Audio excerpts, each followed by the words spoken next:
This is Thrall, hard at work, or hardly at work.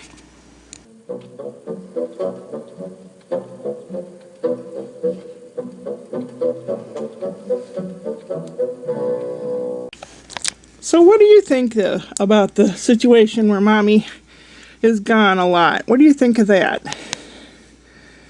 He says, I like it when you're home, Ma. Oh, purring. You want some more? Okay. Oh, I miss you every second of the day where I'm not with you. Did you know that? Every second of the day. I've been wanting to come up with some music. Mommy's under a lot of stress. You have no idea. He's looking out the window. He has squirrels and birds that eat seed I put out. And they're his friends, aren't they? Once in a while a rabbit. And he keeps the house safe, don't you, sweetheart? In return, he asks for nothing but tuna fish for a treat and little cat cookies, which are little cat treats. I call them cat cookies. You like those? He's feeling good now, so he's probably going to take another nap. Yeah, it looks nice outside, but it is very cold. This morning it was colder here in St. Louis than it was in Saskatoon, Saskatchewan. How about that? I watched a show on tigers, and see where his little whiskers come out? They look like polka dots where they come out of his face.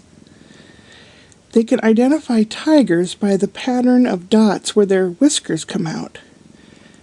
Well, I would assume that the same as with kitties. I don't know. My cat friends could tell me. Where are you going? I'm going over here. Okay, I gotcha. He's got to look that direction now.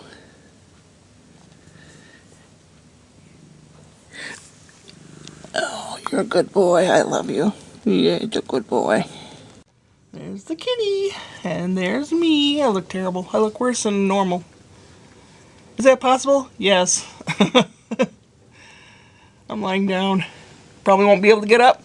So I might as well make the video right here and right now. I was just up at the hospital. The hospice people wanted to talk to me. Hospice care is kind of the end of life care. They try to make someone comfortable if they think their health is declining and there is no treatment for what there's not going to have any more treatment. This is what the kitty cat sees from lying here. You can look out the window. You can see my hanging lamp from the 70s. You can see the kitchen over there, ceiling. Anyway, took me about 10 minutes to get up off the floor. My back was absolutely screaming. It wouldn't let me do anything except lie there like a beached whale. Yeah. I hear the men with the harpoons coming and I got up, right? Yeah. Anyway, just as vagabonds come up to you and ask you for loose change when you come out of a store, people in a hospital come up to you. They're always coming up to you and always wanting something. These are extraneous other jobs. They're not nurses. They're people that do hospice or people that want to know this information or that information. What's he want? Does he want to go home? Does he want to go to a nursing care? What do you say? This is what we offer, and you're going to do this, you're going to do that. Here's an inch thick folder full of information you have to read, and you have to do this, and you have to do that, and it's like, bish, bish, bish, bish. And for me, normally that's a lot, but in a state of being tired and worn out, and I have got to get a diagnosis. I just know I'm on the autism spectrum, and this is just making my head explode. I don't have anyone. I have no one to ask for help. I got nothing. This is Saturday the 10th of November. This will probably go up tomorrow on Sunday, but I just wanted to make this noted as this will probably be the beginning of a meltdown for me. I've had meltdown before. The last one was in 2006. I had a total meltdown. I've already had 4 anxiety attacks this week. I'm nervous. I'm rubbing my hands. I rub my thumb on my hands like this. I'm stimming.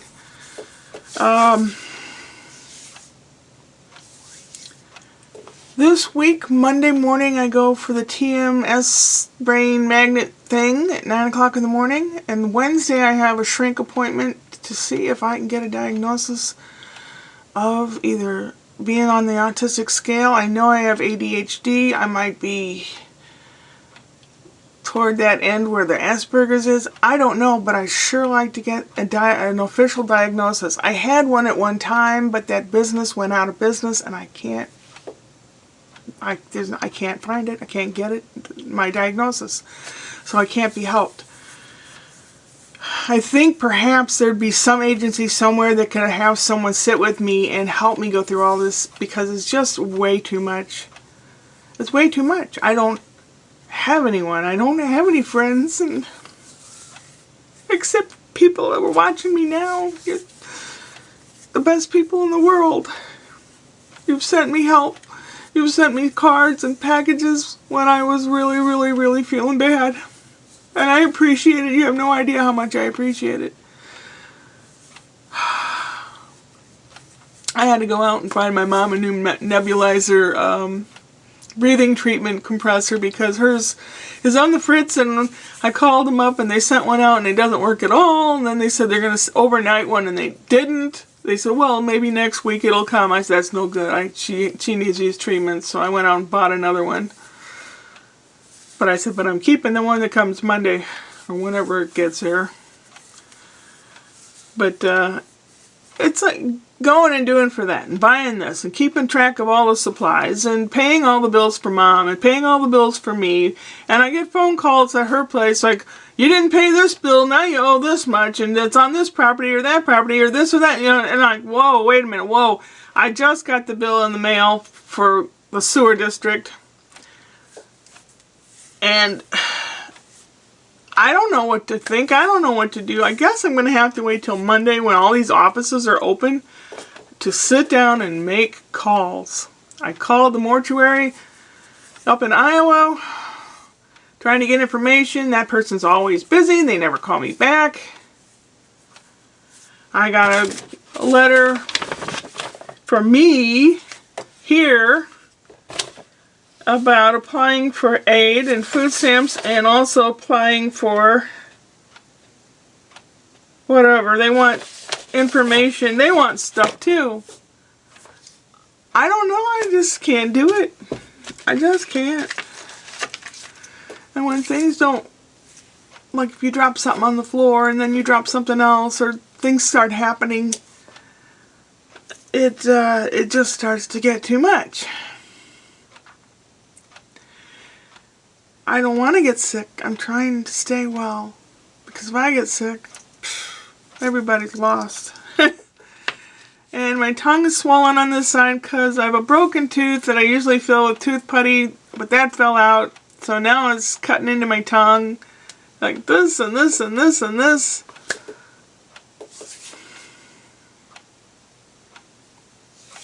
I don't know what to do. I don't know what to do. I don't know what to do about my brother. I don't know. I'll have to tell Mom and ask her what she thinks. I don't know how that's going to be. That'll be real fun. Tonight's going to be a bad night. If I'm still sane on Monday, I'll see you again. I'll let you know how the transdermal magnetic stimulation thing went. I've been looking forward to it. If I get the real dose or the placebo, I don't know. The doctor doesn't know. The machine kicked out people's numbers, you know. My number is 008. And I said, darn, I don't have a license to kill. That's 007. And the doctor looked like, what? And I said, I only have a license to kick people to death. And go upward and onward. Ah!